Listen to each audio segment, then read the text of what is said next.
Shalom semua. Hari saya mau sharing tentang hadirat Tuhan atau God Presence ya.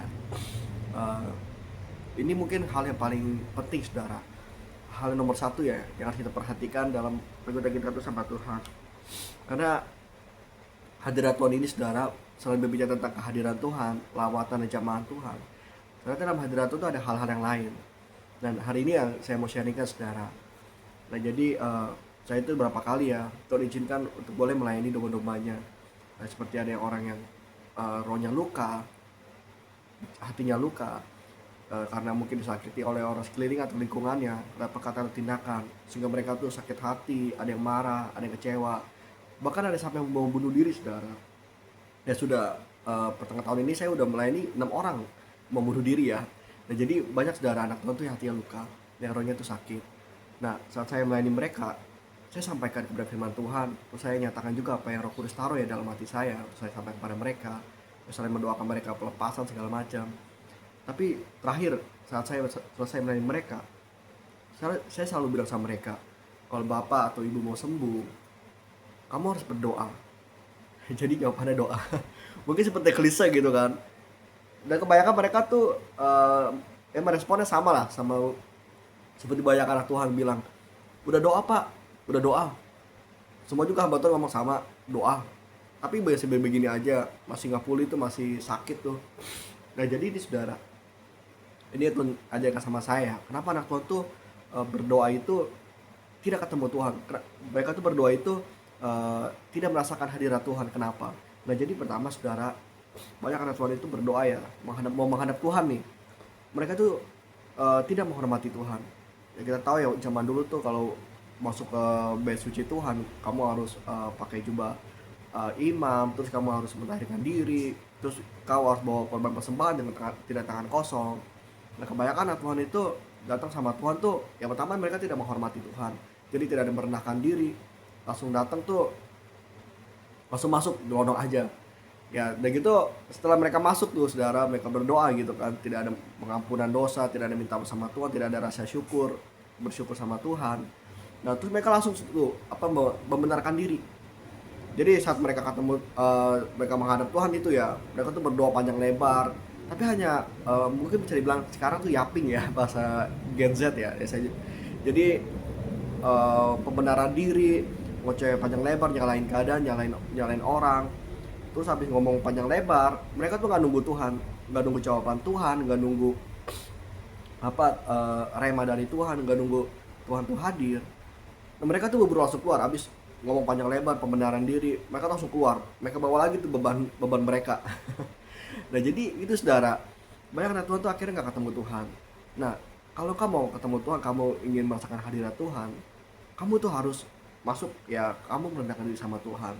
Itu tanda kau buka hati sama Tuhan, itu tanda kau juga butuh Tuhan saudara. Jadi kau bawa korban syukurmu sama Tuhan, ucapan syukur. Terus kamu minta maaf atas setiap pelanggaranmu, minta Tuhan tuh sucikan, tahirkan, kuduskan hatiku, ampuni segala pelanggaran ya apa yang kau lakukan sepanjang hari itulah. Habis itu yang kau berdoa sama Tuhan, kau jujur terbuka sama Tuhan. Nah ini salahnya saudara, ya banyak anak Tuhan tuh hanya fokus membenarkan dirinya, banyak anak Tuhan tuh hanya fokus masalahnya, terus fokus pembelaan diri lah. Nah akhirnya mereka tuh tidak menyerahkan beban sama Tuhan, mereka tuh nggak jujur sama Tuhan. Nah jadi saat kau masuk ke dalam hadirat Tuhan, kau jujur sama Tuhan. Ya karena saudara, kalau kau nggak jujur pun Tuhan tuh tahu loh. Ya maunya Tuhan tuh kamu serahin tuh semua ke Tuhan, kamu jujur terbuka sama Tuhan, kamu ngobrol. Kalau kamu disakitin, kamu ngomong sama Tuhan, kamu cerita sama Tuhan. Tuhan hari ini aku disakitin, lihat perkataan orang yang nggak enakin gitu kan, itu membuat aku sedih. Tuhan sembuhkan aku. Dan seperti itu saudara. Jadi kau sama Tuhan tuh jujur aja. Kamu nggak jujur pun Tuhan tuh tahu loh. Ya cuman mau ya Tuhan kamu merendahkan diri. Ya kamu buka hati sama Tuhan. Nah jadi saudara, dalam hadirat Tuhan itu ya itu ada kesembuhan. Jadi selalu saya bilang, kalau kamu sembuh, kamu tuh harus berdoa. Ya jadi berdoa tadi, kamu harus menghormati Tuhan, kamu harus tunggu. Terus kamu jujur sama Tuhan, terus kamu tunggu sampai Tuhan tuh kasih kamu rema, sampai kamu tuh ngerasain lawatan atau zaman Tuhan. Nah ini ciri-cirinya saudara, kalau Tuhan tuh zaman dan lawat kamu. Itu seperti ada perasaan tenang, perasaan damai. Dan engkau merasakan mungkin ini yang saya sering rasain ya, itu perasaan hangat saudara. Itu hadirat api ya, api Tuhan tuh turun saudara, hadirat Tuhan itu turun.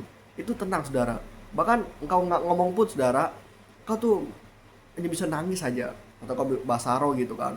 Itu kau segala apa yang ingin kau doakan sama Tuhan, itu bahkan kau nggak bisa berkata-kata dalam hadirat Tuhan itu. Karena apa saudara? Tuhan tuh tahu, Tuhan tuh sedang memperbaiki jiwamu, hatimu. Nah itu saudara, saat kau merasakan hadirat Tuhan, maka kau akan dipulihkannya, kau akan disembuhkan. Nah, jadi dalam hadirat Tuhan itu ada kesembuhan pertama. Nah ini yang saya mau sharingkan saudara tentang Asaf ya. Ini kisah seorang nabi. Jadi seorang nabi ini dia itu mengalami iri hati lah, atau bisa dibilang mungkin dia ini protes sama Tuhan tentang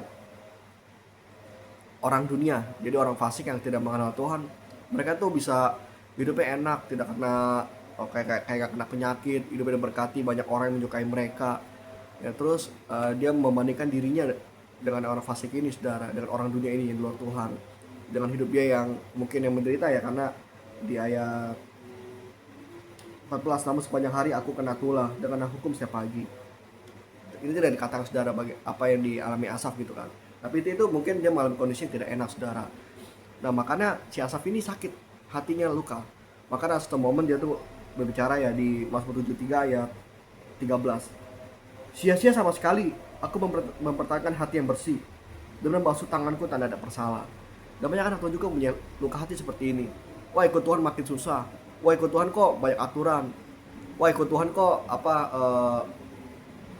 terlalu kaku gitu kan.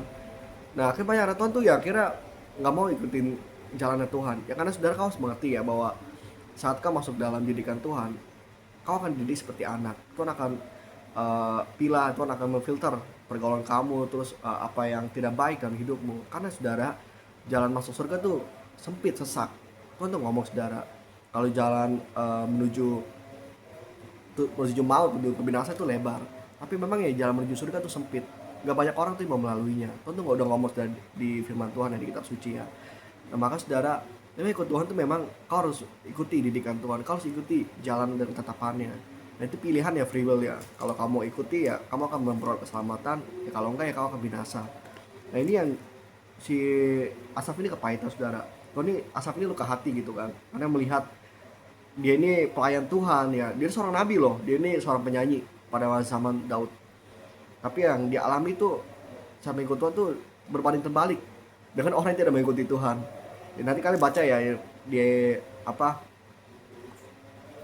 satu pasal ini di Mazmur 73. Tapi saya highlight beberapa ayat aja. Nah, jadi di ayat 13 14 ya, di situ pergumulan dia. Terus bagaimana sih akhirnya itu dia bisa sembuh. Jadi di ayat 17 nih ya. Sampai aku masuk ke dalam tempat kudus Allah dan memperhatikan kesudahan mereka. Nah jadi saudara, dia ini sembuh di ayat 17 ya, saat aku masuk ke tempat kudusnya Allah. Nah maka kalau kamu sembuh dalam luka hatimu, maka hadirat Tuhan itu menyembuhkanmu. Nah Asaf ini sembuh saat dia masuk ke tempat kudus Allah. Dia bertemu dengan Tuhan saudara. Nah makanya kau jangan malas berdoa ya. Kalau kamu dilukai orang atau kamu disakiti orang, kamu tuh jangan sedih. Apalagi cari penghiburan di luar ya, cari motivator atau mungkin denger lagu dunia, wah apalagi makin galau, makin kacau gitu kan. Tapi saat engkau mungkin mengalami sedih, sakit hati, kau harus berdoa, kau harus buru-buru berdoa. Jangan sampai biar iblis tuh jangan biarkan iblis tuh mainin kamu, karena kamu bukan celah gitu kan. Jangan sampai iblis tuh masuk, jangan sampai tuh iblis tuh cari keuntungan ya. Karena itu kalau kau nggak buru-buru diberesin, itu iblis tuh akan masuk saudara. Makanya kau harus buru-buru masuk dalam hadirat Tuhan. Nah Asaf ini sembuh saat dia masuk dalam hadirat Tuhan. Jadi pertama tuh dalam hadirat Tuhan tuh ada kesembuhan. Dan kedua saudara, di hadirat Tuhan tuh ada nasihat Tuhan. Dan situ di ayat ini ya, di ayat 24, dengan nasihatmu engkau menuntun aku, dan kemudian engkau mengangkat aku ke dalam kemuliaan. Nah situ tuh nasihatin dia ya. Terus Tuhan juga, dalam hadirat Tuhan juga ada pengajaran. Di situ saudara, Asaf itu saat masuk hadirat Tuhan ya, setelah Tuhan sembuhkan luka hatinya, rohnya, di situ tuh kasih dia nasihat. Tuhan tuh ajari, kenapa nih orang fasik nih hidupnya seperti beruntung. Sebenarnya saudara, mereka ini orang-orang di luar Tuhan ya, yang kaya raya.